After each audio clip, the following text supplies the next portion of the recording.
It started innocently enough, as these things often do.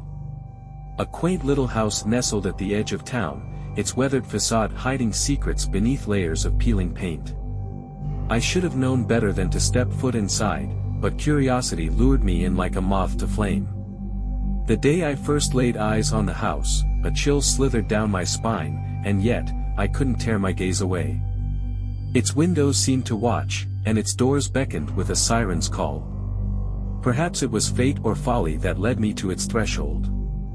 My name is Emily, and I've always had a fascination with the macabre. Ghost stories and haunted houses held a peculiar allure for me, a fascination that bordered on obsession. Little did I know that the object of my fascination would become a nightmare beyond my wildest imaginings.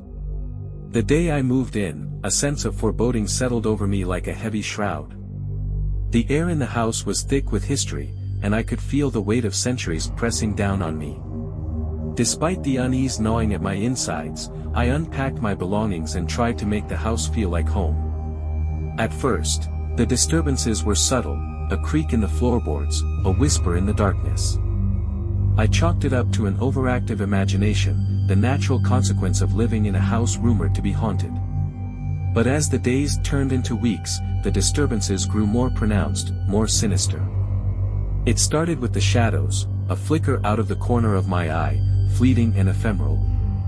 I told myself it was just a trick of the light, a figment of my overwrought imagination. But then the whispers began, soft and insidious, drifting through the halls like a malevolent breeze. I tried to ignore them, bury them beneath layers of denial and rationalization. But they followed me, a constant presence lurking in the shadows, waiting to pounce when my guard was down. And then came the dreams, visions of darkness and despair, twisted nightmares that left me gasping for breath in the dead of night. I should have left then, packed my bags and never looked back. But something held me captive, rooted to the spot like a moth ensnared in a spider's web. Perhaps it was the allure of the unknown, the tantalizing prospect of unlocking the secrets hidden within the house's walls. As the days turned into months, the house became my prison, its walls closing in around me with each passing hour. I tried to reach out for help, to confide in friends and family, but they dismissed my fears as the ravings of a troubled mind. And so, I suffered in silence, a solitary soul adrift in a sea of darkness. But even in the depths of despair, a glimmer of hope flickered like a candle in the night. For I had stumbled upon a clue, a thread that promised to unravel the mysteries of the house once and for all.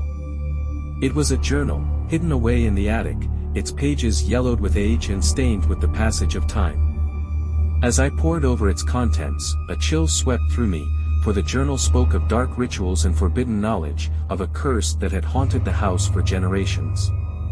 It spoke of a presence lurking in the shadows, a malevolent force that fed on fear and despair. But it also spoke of a way to break the curse, a ritual that promised to banish the darkness once and for all.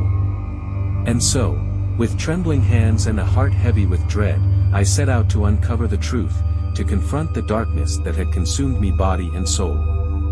The ritual was fraught with peril, its outcome uncertain. But I had come too far to turn back now, to let fear dictate the course of my destiny. And so, with a courage born of desperation, I prepared to face the darkness head-on, to confront the demons that lurked within the shadows. As the hour of reckoning drew near, a sense of calm settled over me, a quiet resignation that whispered of acceptance. For in that moment, I knew that whatever lay beyond the threshold, I would face it with courage and resolve. And so, with a prayer on my lips and a heart full of hope, I stepped into the darkness, ready to confront my fate. The ritual was a blur of motion and sound, a cacophony of whispers and shadows that danced at the edge of my vision. And then, in the blink of an eye, it was over, the darkness receding like a tide, the shadows melting away into nothingness. And in their place stood a figure, bathed in light and radiating with an otherworldly beauty. It was the spirit of the house, freed from the shackles of its curse, its eyes brimming with gratitude and grace. And as it reached out to me, a sense of peace washed over me, filling the empty spaces left behind by fear and despair. For in that moment, I knew that I was finally free, free to live and love and laugh once more. And so, as the sun dipped below the horizon and the stars winked into existence, I stood at the threshold of the house, a smile playing at the corners of my lips. For though the darkness had tried to consume me, it had failed in the face of love and courage and the indomitable spirit of the human heart. As I turned to leave, a whisper brushed against my cheek, soft and gentle like a lover's caress. And though I could not make out the words, I knew that they carried a message of hope and redemption, of a new beginning forged from the ashes of the old. And so, hand in hand with the spirit of the house, I stepped out into the night, ready to embrace whatever the future held in store. For though the journey had been long and fraught with peril, it had led me here, to this moment of perfect clarity and peace.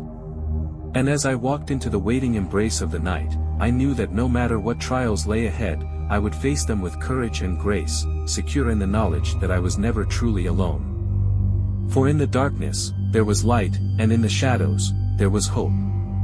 And so, dear reader, I leave you with this final thought, a thought born of darkness and despair, yet tempered by the fires of redemption. For though the night may be long and the road may be hard, know that you are never truly alone. For love and courage will always light the way. By the way, if you want more stories like this, so please subscribe.